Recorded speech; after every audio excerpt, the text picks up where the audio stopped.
July 16, 2026, semi-final 2 of the FIFA World Cup.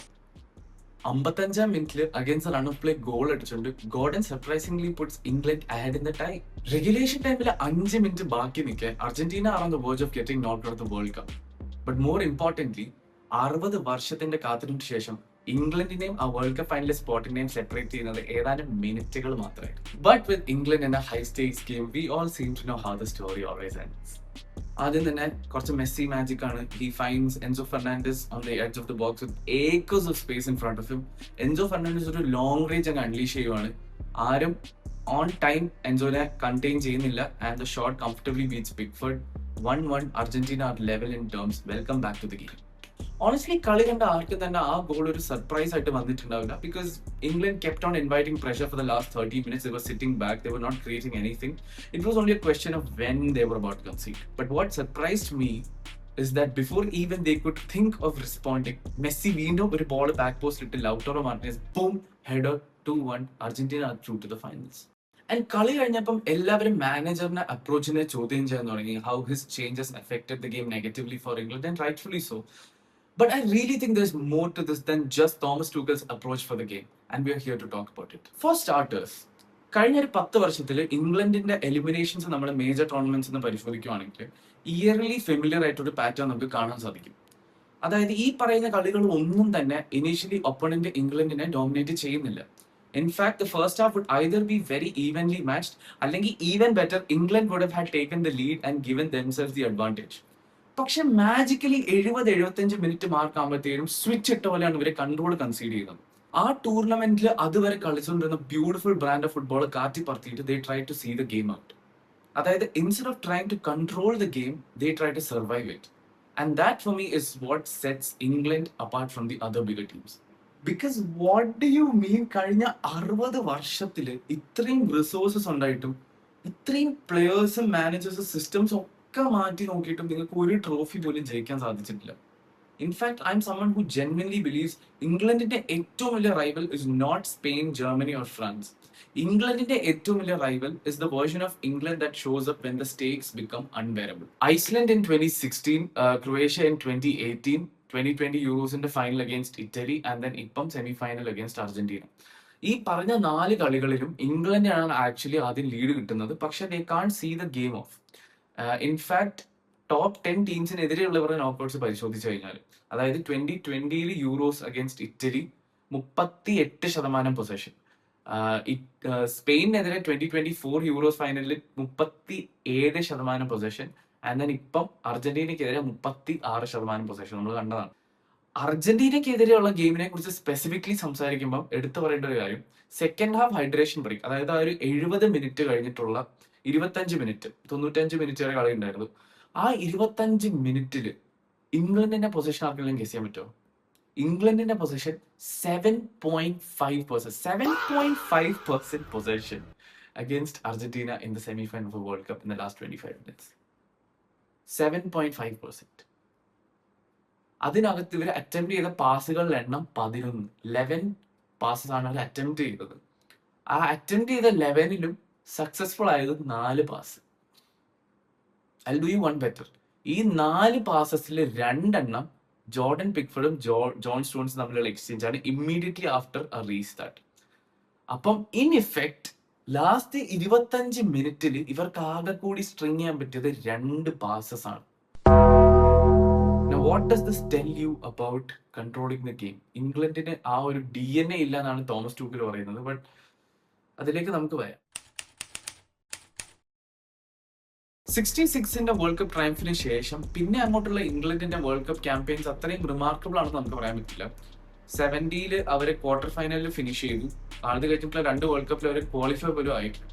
1986ലെ quarter final game നമുക്ക് എല്ലാവർക്കും അറിയുന്നതാണ്. Diego Armando മാർഡോണയുടെ famous hand of God incident ഒക്കെ ആ കളിയിലാണ് കണ്ടുവന്നത്. പക്ഷെ അവിടെയും ക്വാർട്ടർ ഫൈനൽ സ്റ്റേജിൽ തന്നെ ഇംഗ്ലണ്ട് ക്രാഷ് ഔട്ട് ചെയ്ത് പോകുന്നു. ആൻഡ് ബൈ ദിസ് പോയിന്റ് എല്ലാവരും ഒരു കൺസെൻസസിൽ എത്തിയിട്ടുണ്ട് that England are no more a powerhouse in the world of football. അങ്ങനെ നിൽക്കുമ്പോഴാണ് 1990s ഇറ്റലി വേൾഡ് കപ്പ് വരുന്നത്. ലോ എക്സ്പെക്ടേഷൻസും മീഡിയ ഹോസ്റ്റിലിറ്റിയും കൊണ്ട് റിഡില് ചെയ്യപ്പെട്ട ഒരു English side ended up making the semi finals of the World Cup that year. അതായത് eventual champions ആയ ജർമ്മനിയാണ് ഇംഗ്ലണ്ടിനെ സെമി ഫൈനലിൽ പെനൽറ്റി ഷൂട്ട് ഔട്ടിൽ പരാജയപ്പെടുത്തുന്നത്. The expectations for this tournament was so low that this campaign got tagged the glorious failure.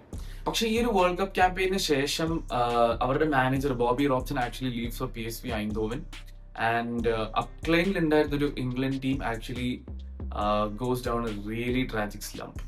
1992 Euros they actually get grouped without winning a single game. And it even gets worse when they don't even qualify for the 1994 World Cup in the United States. But then comes the golden generation. Possibly for the first time in their existence, England had world-class players across all different positions on the pitch. So ഇതെന്ന് പറഞ്ഞു കഴിഞ്ഞാൽ ഒരു single super സ്റ്റാറിനെയോ അല്ലെങ്കിൽ ഒരു പിവറ്റിനെ base ചെയ്തിട്ടുള്ള ഒരു team ആയിരുന്നില്ല. This was A team that was built around a bunch of superstars who were all captains or central figures in their respective clubs. ഈ ജനറേഷനിൽ ഉണ്ടായിരുന്ന പ്ലേയേഴ്സ് എല്ലാവരും അവരവരുടെ ക്ലബ്സിന് വേണ്ടി highest level of European football consistently കളിച്ചു വന്നിരുന്ന players ആണ്. And the excitement was understandable because they kept on winning trophies for their respective clubs season after season after season. On paper, ഈ ഒരു ഇംഗ്ലണ്ട് ടീം looked unbeatable. അവർക്ക് leadership ഉണ്ടായി, അവർക്ക് physical presence ഉണ്ടായി, അവർക്ക് ഏരിയൽ എബിലിറ്റി ഉണ്ടായി. They were good on the ball, they were good defenders, they had goals from midfield, they had literally anything and everything but a trophy at the international stage. ആ വർഷങ്ങളിൽ ഒരു ടീമിന്റെ strength analyse ചെയ്യുന്നത് ആ ടീംസിന്റെ central positions decorate ചെയ്യുന്ന പ്ലേയേഴ്സിന്റെ quality പരിശോധിച്ചിട്ടാണ്. അപ്പം ഈ ഒരു ഗോൾഡൻ ജനറേഷൻ ഇംഗ്ലണ്ട് സ്ക്വാഡിന്റെ സെന്റർ ബാക്ക് പെയറിംഗ്സ് എന്ന് പറഞ്ഞു കഴിഞ്ഞാൽ it use to be Ferdinand and Terry or Sol Campbell. Even ഇവരെല്ലാവരും വേൾഡ് ബീറ്റേഴ്സ് ആയിരുന്നു അവരവരുടെ ക്ലബ്സിൽ. അതേപോലെ തന്നെ ഫ്രാങ്ക് ലംപാർഡ്, സ്റ്റീവൻ ജെറാർഡ് എടുത്തു പറയേണ്ട ആവശ്യമില്ല. Up top you had Rooney and Michael Owen. അതുകൊണ്ട് തന്നെ ആ ഒരു golden generation world football dominate ചെയ്യും എന്ന് പറയുന്ന ആൾക്കാരെ നമുക്ക് കുറ്റം പറയാൻ പറ്റില്ല. Because on paper they had all the necessary attributes, they had all the qualities that was required of a team to win a trophy in the biggest stage. പക്ഷേ ഈ പ്രതീക്ഷകൾക്ക് എല്ലാം വിരുദ്ധമായിട്ട് ഇന്റർനാഷണൽ സ്റ്റേജിൽ ഗോൾഡൻ ജനറേഷൻ ഫെയിൽ ചെയ്യുന്നതാണ് നമുക്ക് കാണാൻ സാധിക്കുന്നത്. 2002 quarter final exit against Brazil, 2004 quarter final exit in the Euros against Portugal, and another quarter final exit in the 2006 World Cup. എന്തുകൊണ്ടാണ് ഗോൾഡൻ ജനറേഷൻ ഫെയിൽ ചെയ്തത് എന്നുള്ളതിന് കുറെ റീസൺസ് ഉണ്ട്. ഓഫ് ദ ടോപ്പ് എടുത്തു പറയേണ്ട ഒരു റീസൺ ആണ് മിഡ്ഫീൽഡിലുള്ള ഇംബാലൻസ്. അതായത് ഇംഗ്ലണ്ടിന് ജെറാർഡിനെയും ലാംപാർഡിനെയും ഒരേ ടീമിൽ കളിപ്പിക്കണം എന്ന് വാശിയുണ്ടായിരുന്നു. But the problem was that would leave a space in the number 6 position. So അന്നത്തെ അറ്റാക്കിംഗ് ഫുട്ബോൾ കളിക്കുന്ന പ്രോപ്പർ ടീംസിനെതിരെ ഒരു ടീം ഫീൽഡ് ചെയ്യുമ്പോൾ ഒരു ഹോൾഡിംഗ് മിഡ്ഫീൽഡർ ഇല്ലെങ്കിൽ you are definitely going to leave a lot of space behind. And that is what exactly happened against the bigger teams.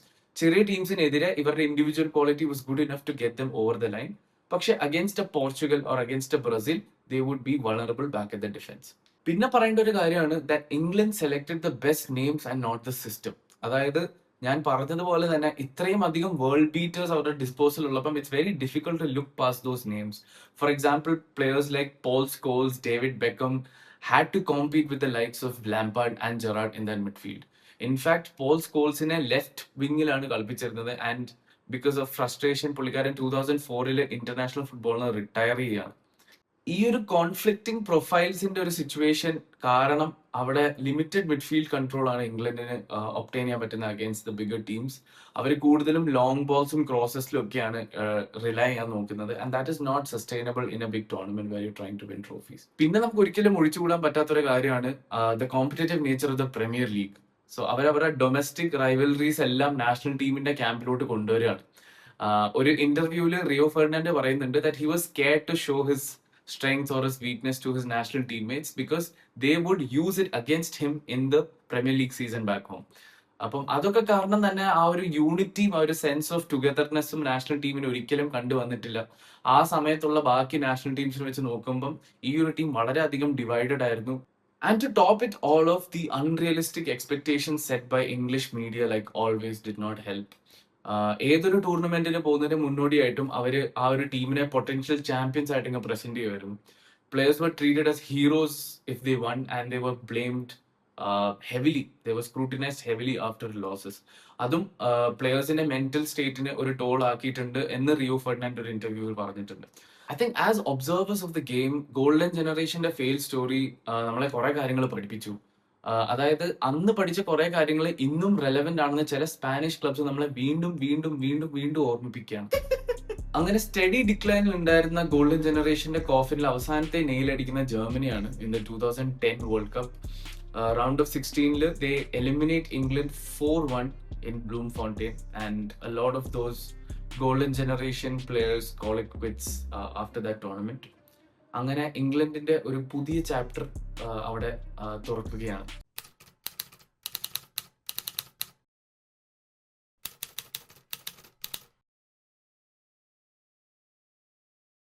അങ്ങനെ ഈ ഒരു പുതിയ ഇംഗ്ലീഷ് ചാപ്റ്റർ അൺഫോൾഡ് ചെയ്യുമ്പോൾ നാഷണൽ ടീമിന്റെ കീസ് ഇവർ ഏൽപ്പിക്കുന്നത് റോയ് ഹഡ്സനെയാണ്. റോയ് ഹഡ്സന്റെ അന്നത്തെ resume boasted of big jobs like Liverpool, Inter Milan etcetera. നമുക്ക് എല്ലാവർക്കും അറിയാം he later on went to manage Crystal Palace and is a very respectable figure in the Premier League. പക്ഷെ പുള്ളിക്കാരന്റെ റീവാമ്പ് ഐഡിയ 8 നിലയിൽ പൊട്ടുന്നതാണ് കാണാൻ സാധിച്ചത്. യൂറോസിൽ ക്വാർട്ടർ ഫൈനൽസിൽ വീണ്ടും പുറത്താവുന്നു. Nothing new there. 2014 വേൾഡ് കപ്പിൽ discovers a new low, getting grouped in the group of death. And എല്ലാവരും വിചാരിച്ചു ഇതായിരിക്കും lowest point under Roy Hodgson's England tenure. പക്ഷെ അവർക്ക് എല്ലാവർക്കും നന്നായി തെറ്റി.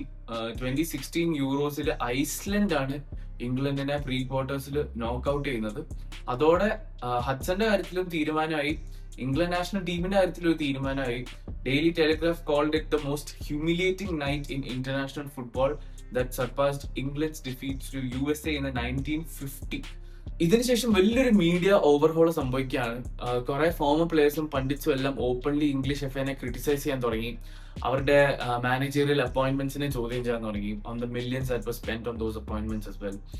അങ്ങനെ out of clear institutional desperation English FA എ അണ്ടർ 21 കോച്ചായ ഗാരറ്റ് സൗത്ത്ഗേറ്റിന് നാഷണൽ ടീമിന്റെ റെസ്പോൺസിബിലിറ്റി കൊടുക്കണം. And unlike De La Fuente, Southgate ഒരു രീതിയിലും അണ്ടർ 21 ഇംപ്രസ് ചെയ്തിട്ടില്ല. He's not won any European championship.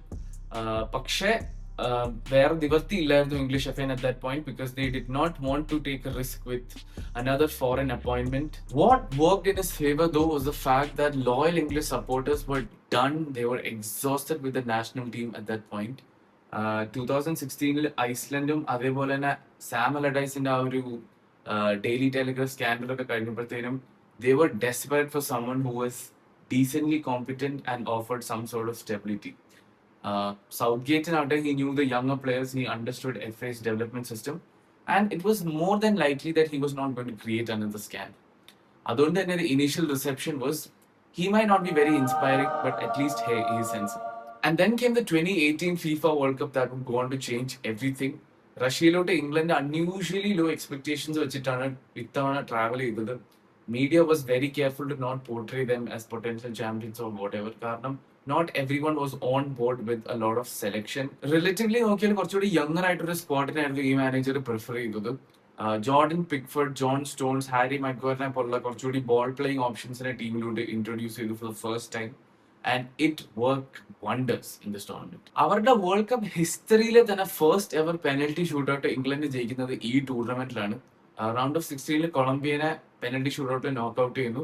അതേപോലെ തന്നെ ക്വാർട്ടർ ഫൈനലിൽ ഒരു സ്പിരിറ്റഡ് സ്വീഡൻസ് തന്നെ എലിമിനേറ്റ് ചെയ്തുകൊണ്ട് സെമി ഫൈനലിൽ 1990 ശേഷം ആദ്യമായിട്ട് കാലെടുത്ത് വെക്കുകയാണ് ഇംഗ്ലണ്ട് ഈ ടൂർണമെന്റിലൂടെ. അഗൈൻ ക്രൊയേഷ്യക്കെതിരെ ടിപ്പിക്കൽ ഇംഗ്ലീഷ് ഫാഷനിൽ കളി ബോട്ടിൽ ചെയ്താണ് പുറത്താവുന്നത്. But the overriding emotions after the tournament was very positive. അതായത് വർഷങ്ങൾക്ക് ശേഷം ഒരു ഇംഗ്ലണ്ട് ടീം ഫിയർലെസ് ഫുട്ബോൾ കളിക്കുന്നത് ഫാൻസിന് കാണാൻ കിട്ടുവാണ്. The players don't appear overburdened by the English shirt. അതേപോലെ തന്നെ അനാവശ്യമായിട്ടുള്ള ക്ലബ് റൈവൽറി ഒന്നും ഡ്രസ്സിംഗ് റൂമിനകത്തേക്ക് കൊണ്ടുവരുന്നില്ല. ആൻഡ് മോസ്റ്റ് ഇമ്പോർട്ടൻ്റ്ലി പെനൽറ്റി ഷൂട്ടൗട്ടിനെ ചുറ്റിപ്പറ്റിയിട്ടുണ്ടായിരുന്ന ട്രോമ ടീമിനെ വിട്ടു പോവുകയാണ് after a very very very long time. Now obviously England world cup ജയിക്കുന്നില്ല, അവർ 4th ആണ് ഫിനിഷ് ചെയ്യുന്നത്. പക്ഷേ this Gareth Southgate's England team felt like the one that supporters could finally enjoy rather than fear watching. That was his greatest achievement as an England manager by the way. 2020 Euros ആകുമ്പോഴത്തേനും ഈ ഒരു admiration turns in to expectation. Round of 16 England knocks Germany out at Wembley. Quarter ഫൈനലിൽ ഉക്രൈനെ 4-0 destroy ചെയ്തതിനു ശേഷം semi ഫൈനലിൽ dark horses ആയിട്ടുള്ള ഡെൻമാർക്കിനെ അവർ നോക്ക് ഔട്ട് ചെയ്യുവാണ്. ഇംഗ്ലണ്ട് സെമി ഫൈനലിൽ വരെ ഒരു ഗോൾ പോലും കൺസിഡർ ചെയ്യുന്നില്ല. They look defensively solid, they are very disciplined with the ball and they seem to go on to have an amazing run into the final of the tournament. ഫൈനലാണെങ്കിൽ ഇംഗ്ലണ്ടിന് ഒരു dream start ആണ് കിട്ടുന്നത്. Luke Shaw strikes at the second minute of the game, gives them the lead. പക്ഷേ ഇവിടെയാണ് നമ്മുടെ വീഡിയോയുടെ തുടക്കത്തിൽ ഇംഗ്ലണ്ടിന്റെ റിക്കറിംഗ് പാറ്റേൺസ് ഓഫ് പ്ലേനെ കുറിച്ച് സംസാരിക്കുന്നത് റെലവെന്റ് ആണത്. അവര് ആദ്യം തന്നെ കളിയുടെ കൺട്രോൾ കൺസീഡ് ചെയ്യാണ്, പിന്നെ അതേപോലെ തന്നെ possession, territory, belief and eventually the result. ഇതേ പാറ്റേൺ ആണ് ക്രൊവേഷ്യക്കെതിരെ ആ ഒരു 2018 സെമിഫൈനലും കണ്ടുവന്നത്. ഇനീഷ്യൽ ലീഡിന് ശേഷം കളി കയ്യിൽ നിന്ന് പോകുന്ന ഒരു കാഴ്ച കാണാൻ സാധിക്കുന്നുണ്ട്. ഈ രണ്ട് ടൂർണമെന്റ്സ് കഴിഞ്ഞപ്പോൾ ഫാൻസിന് ഒരു കാര്യം വ്യക്തമായിട്ട് മനസ്സിലായി, that Gareth Southgate could give England the deep run in any given tournament. But the real question was, did he have the caliber to help England see out those big games in these major tournaments? 22 world കപ്പിലായിക്കോട്ടെ നല്ലൊരു സ്റ്റാർട്ടിന് ശേഷം quarter final വരെ എത്തിയിട്ട് France ആയിട്ടാണ് England normal ടൈമിൽ തന്നെ തോറ്റ് പുറത്തു പോകുന്നത്. While the manner of elimination was not particularly embarrassing, it highlighted another key issue that was centered around Southgate's management. അതായത് ബിഗ് ഗെയിംസിൽ എന്തുകൊണ്ട് ഈ മാനേജറിന് ഇംഗ്ലണ്ടിനെ സീ ഔട്ട് ചെയ്യാൻ സാധിക്കുന്നില്ല എന്നുള്ള ഏറ്റവും വലിയ ചോദ്യം വീണ്ടും വീണ്ടും റെലവെന്റ് ആവുന്നത് നമുക്ക് ആ സമയത്ത് കാണാൻ പറ്റിയിരുന്നു. And then comes the Euros 2024 campaign, and this shows you what media and pressure can do to a manager or any human being in general. ആ ഒരു ഇംഗ്ലണ്ട് ടീമിൽ ഫീച്ചർ ചെയ്ത കുറച്ച് സ്റ്റാർസിന്റെ പേര് കാഷ്വലി എടുത്തു പോവാം. Harry Kane, Jude Bellingham, Bukayo Saka, Cole Palmer, Phil Foden, Kyle Walker, Trent Alexander Arnold, John Stones, Kobbie Mainoo, Declan Rice, blah blah blah blah blah. ഇത്രയും പ്ലേയേഴ്സിന്റെ പേര് എടുത്തെടുത്ത് പറയുന്നത് എനിക്ക് തലയ്ക്കകത്ത് ഓളം ഇട്ടിട്ടില്ല. വളരെ ഇമ്പോർട്ടന്റ് ആയിട്ട് കാര്യം ഹൈലൈറ്റ് ചെയ്യാൻ വേണ്ടിയിട്ടാണ്. 7 കളികളാണ് ഇംഗ്ലണ്ട് ഈ ഒരു ക്യാമ്പയിനിൽ കളിക്കേണ്ടായത്. അതിനകത്ത് 2 കളികൾ മാത്രമാണ് അവർക്ക് റെഗുലേഷൻ ടൈമിൽ ജയിക്കാൻ സാധിച്ചത്. ആ ജയിച്ച കളികളിലും മാക്സിമം 1 ഗോൾ മാർജിൻ മാത്രമേ അവർക്ക് ഉണ്ടായിട്ടുള്ളൂ. ഇൻഫാക്ട് അവർ കളിച്ച ഒരു കളിയിൽ പോലും ആ ക്യാമ്പയിനിൽ 1 ഗോൾ മാർജിന് മുകളിലുള്ള വിജയം അവർക്ക് കരസ്ഥമാക്കാൻ സാധിച്ചിട്ടില്ല. ഇതിന്റെ ആ ഒരു ഇന്റൻസിറ്റി മനസ്സിലാക്കാൻ ഞാൻ കുറച്ച് റിസൾട്ട്സ് ഇവിടെ പറഞ്ഞു പോകാം. Serbia versus England group stage opener, England 1-0. ഡെൻമാർക്കിനെതിരെ 1-1 ഡ്രോ, സ്ലൊവേനിയനെതിരെ 0-0 ഡ്രോ, സ്ലോവാക്യനെതിരെ റൗണ്ട് ഓഫ് 16 90 മിനിറ്റ്സ് വരെ 1-1 ആണ്. എക്സ്ട്രാ ടൈമിൽ ഒരു ഗോളും കൂടെ ജൂഡ് ബെല്ലിംഗം അടിക്കുന്നു, അങ്ങനെ 2-1 ജയം. ക്വാർട്ടർ ഫൈനലിൽ സ്വിറ്റ്സർലൻഡിനെ 1-1 ആഫ്റ്റർ എക്സ്ട്രാ ടൈം വരെ ആ സ്കോർ തന്നെയാണ്. പെനൽറ്റി ഷൂട്ട് ഔട്ടിൽ ജയിക്കുന്നു. സെമി ഫൈനലിൽ നെതർലാൻഡ്സിനെ 90 മിനിറ്റ്സിൽ തോൽപ്പിക്കുന്നുണ്ട് 2-1 എന്ന score line. And then eventually ഫൈനലിൽ സ്പെയിനെതിരെ ഡോമിനേറ്റ് ചെയ്യപ്പെടുകയാണ്. കുറച്ച് ഒബ്വിയസ് ആയിട്ടുള്ള കൺക്ലൂഷൻസ് ആണ്. The media and the pressure clearly got to the guy. സൗത്ത് ഗേറ്റിന് ഒരു രീതിയിലും കളി തോൽക്കുന്നത് അഫോർഡ് ചെയ്യാൻ പറ്റൂലായിരുന്നു. He chose that over actually wanting to win a game of football. അതിപ്പം it didn't matter if he was playing against Spain, Netherlands, Slovakia, Slovenia or Denmark. Approach remain the same, pragmatic AF. വർഷങ്ങളായിട്ട് ആർസണലിനെ loyally support ചെയ്ത് വരുന്ന ഒരാളാണ് ഞാൻ. I can clearly recognise a trouble manager when I see one. ഇത് Arteta level PTSD ആയിരുന്നു. This was proper Arsenal level PTSD. അതായത് initial ഇയേഴ്സിൽ നല്ല എൻറ്റൈസിങ് ബ്രാൻഡ് ഫുട്ബോൾ കളിച്ചിട്ട് അത് സിൽവർ വെല്ലോട്ട് ട്രാൻസ്ലേറ്റ് ചെയ്യാൻ പറ്റാത്തപ്പോൾ you are now forced to play a brand of football that will guarantee you at least a deep run. അത് നിങ്ങൾ ചിലപ്പോൾ കളി ജയിക്കില്ലായിരിക്കും, but then you won't stand the risk of conceding or humiliations. Now that is the most horrendous thing that can happen to a fan base. As an Arsenal fan, I wouldn't wish that on anyone ever. Anyone. അങ്ങനെ മറ്റൊരു disappointing euros ക്യാമ്പയിന് ശേഷം south gate resign ചെയ്യുകയാണ്. And in comes Thomas Tuchel. കുറച്ചെങ്കിലും football follow ചെയ്യുന്ന ഒരാളാണെങ്കിൽ എനിക്ക് Thomas ടൂക്കലിനെ നിങ്ങൾക്ക് പ്രത്യേകിച്ച് പരിചയപ്പെടുത്തി തരേണ്ട ആവശ്യമില്ല. നോക്കൌട്ട് ഫുട്ബോൾ ഇൻസൈഡ് ഔട്ട് അറിയുന്ന ഒരു മാനേജറാണ്. ചാമ്പ്യൻസ് ലീഗ് ഫൈനലിൽ പെപ് ഗുവാർഡിയോളനെ പിപ്പ് ചെയ്ത മാനേജറാണ്. തോമസ് ടൂക്കൽ ഇംഗ്ലണ്ട് ക്യാമ്പിൽ ജോയിൻ ചെയ്തു എന്ന് പറഞ്ഞപ്പം I for one really thought football was going to come home this time. With the talent at their disposal and the manager of his pedigree at the helm, I genuinely thought England stood a chance, and it seemed like they genuinely did also. World cup തുടങ്ങിയ പാട് തന്നെ ക്രൊയേഷ്യനെതിരെ 4-2 win. It really looked very different to what we have seen from England over the past few years. പക്ഷെ പതുക്കെ ആ ഒരു south ഗേറ്റിന്റെ സ്റ്റൈലോട് പോകുന്ന പോലെ തോന്നി. ഗോൾലെസ് ഡ്രോ അഗൈൻസ്റ്റ് ഗാന and then a rather stale performance against Panama, but Harry Kane came to the rescue. കോങ്കോനെതിരെയുള്ള റൗണ്ട് ഓഫ് 32 ഗെയിം കഴിഞ്ഞപ്പം I really sat down and I had to reevaluate my expectations of this England team, because ഞാൻ ഭയങ്കര defensively disciplined ആയിട്ടൊരു ടീമിനെയാണ് expect ചെയ്തത്. However, there were clear frailties within the defense. which is very unlikely of England or a Thomas Tuchel team. They outclassed Mexico at the Azteca, which is one of the games of the tournament for me, and also knock out Norway to make their way into the semi-finals. പക്ഷെ ഈ ഒരു പോയിന്റിൽ നമ്മൾ തിരിച്ചറിയാൻ വൈകിപ്പോയ ഒരു കാര്യമുണ്ട്. England ഒരു scary pattern വീണ്ടും റിപ്പീറ്റ് ചെയ്യുകയാണ്. ഈ 3 നോക്കൌട്ട് ഫിക്ചേഴ്സിലും ഇംഗ്ലണ്ടിന് വേണ്ടി ഇൻഡിവിജ്വൽ പെർഫോമൻസ് സ്റ്റെപ്പ് അപ്പ് ചെയ്തുകൊണ്ടാണ് അവർ ക്വാളിഫൈ ചെയ്യുന്നത്. It was not due to their tactical fluidity, it was not due to their progress in the middle of the pitch. ഇംഗ്ലണ്ടിന്റെ ഈ ഒരു ആട്രിബ്യൂട്ട് നമ്മൾ ഗോൾഡൻ ജനറേഷനെ കുറിച്ച് സംസാരിച്ചപ്പോൾ ഞാൻ പറഞ്ഞതാണ്. അതായത് if you continuously bank on your best players to step up every single time and help you see over games, that is not going to be sustainable against the bigger teams. Sven Goranssoneyum Capelloനെയും ടൂക്കലിനെയും എല്ലാവരെയും കൊണ്ടുവരുന്നത് ഈ ഒരു പ്രവണത മാറ്റാനാണ്. പക്ഷെ അത് നടക്കുന്നതായിട്ട് കാണാൻ സാധിക്കുന്നില്ല. അർജന്റീനയ്ക്കെതിരെയുള്ള ടൂക്കലിന്റെ പെർഫോമൻസ് ഒരു ഡിസാസ്റ്റർ ക്ലാസ് ആണ് ഞാൻ ഇനി എടുത്തു പറയേണ്ട ആവശ്യമില്ല. അത് എല്ലാവർക്കും അറിയുന്ന കാര്യമാണ്, നമ്മൾ എസ്റ്റാബ്ലിഷ് ചെയ്ത ഒരു കാര്യമാണ്. അതിനകത്ത് പുള്ളിക്കാരൻ കളി കഴിഞ്ഞ് വന്നിട്ട് ഇംഗ്ലീഷ് പ്ലേയേഴ്സിന്റെ DNA പാസിംഗ് എബിലിറ്റി ഇല്ല, പൊസിഷൻ കീപ്പ് ചെയ്യാനുള്ള കഴിവില്ല എന്നൊക്കെ പറയുന്നുണ്ടെങ്കിൽ നമുക്ക് റെലവെന്റ് ആയിട്ടുള്ള കുറെ ചോദ്യങ്ങൾ അവിടെ പോസ് ചെയ്യാൻ പറ്റും. ആൻഡ് ഒബ്വിയസ്ലി ഒരു ക്യാമറയുടെ പുറകെ ഇരുന്നിട്ട് ഇൻ ഹൈൻസൈറ്റ് എന്തുകൊണ്ട് കോബി മൈനൂന് കൂടുതൽ മിനിറ്റ്സ് കൊടുത്തില്ല, എന്തുകൊണ്ട് ഹാരിക്കനെ നേരത്തെ സബ്സ്റ്റിറ്റ്യൂട്ട് ചെയ്തില്ല എന്നൊക്കെ ചോദിക്കാൻ ഭയങ്കര എളുപ്പമാണെന്ന് ഞാൻ മനസ്സിലാക്കുന്നു. But then we also have to understand Thomas ടൂക്കലിനെ കൊണ്ടുവന്നത് ഇങ്ങനത്തെ പ്രോബ്ലംസ് സോൾവ് ചെയ്യാനാണ്. And especially when you already criticise Southgate for his previous performances, we expect better of you. But നമുക്ക് കാണാൻ സാധിച്ചത് എക്സാക്ട്ലി സൗത്ത് ഗേറ്റിന്റെ ഒരു പെർഫോമൻസ് ആണ് against Argentina. Like, I wouldn't be able to say if it was Southgate or Tuchel if I just watched that game without looking at who the manager was. ഇനി ഈ ഒരു വൺ ഓഫ് മാനേജറിയൽ പെർഫോമൻസ് മാറ്റി നിർത്തിയാലും ഇംഗ്ലണ്ടിന്റെ പ്രശ്നങ്ങൾ intact ആണല്ലോ. അതായത് from over the years England big World Cup ഗെയിംസിൽ നേരിടേണ്ടി വരുന്ന പ്രശ്നങ്ങൾ intact ആണ്, irrespective of whoever it is that is managing them. And that actually brings us to the most important part of this video. എന്തൊക്കെയാണ് മാറേണ്ടത്? What does England actually need to go on and win the World Cup or the Euros? ഇംഗ്ലണ്ടിന് ഇനി വേണ്ടത് ഒരു പുതിയ golden ജനറേഷനോ അല്ലെങ്കിൽ വേറൊരു മാനേജറോ അല്ല. ഇംഗ്ലണ്ടിന് വേണ്ടത് ഉത്തരങ്ങളാണ് ചില ചോദ്യങ്ങൾക്ക്. ഒരു ബിഗ് ഗെയിമിൽ ലീഡ് കിട്ടിക്കഴിഞ്ഞുള്ള നമ്മുടെ സ്ട്രാറ്റജി എന്താണ് എന്നുള്ളത് വളരെ നല്ലൊരു സ്റ്റാർട്ടിംഗ് പോയിന്റ് ആണ് ഇൻ മൈ ഒപ്പീനിയൻ. പ്രഷർ വരുമ്പോൾ ബോൾ ഡിമാൻഡ് ചെയ്യാൻ പറ്റുന്ന ഒരു പ്ലെയർ പ്രൊഫൈൽ അവർക്കുണ്ടോ എന്നുള്ളത് വേറൊരു റെലവെന്റ് ചോദ്യമാണ്. മാച്ച് കുറച്ചധികം കെയോട്ടിക് ആകുമ്പോൾ മിഡ്ഫീൽഡിൽ ടെമ്പോ ഡിക്റ്റേറ്റ് ചെയ്യാൻ പറ്റുന്ന പ്ലെയേഴ്സ് അവർക്കുണ്ടോ എന്നുള്ളതും വേറൊരു നല്ല ചോദ്യമാണ്.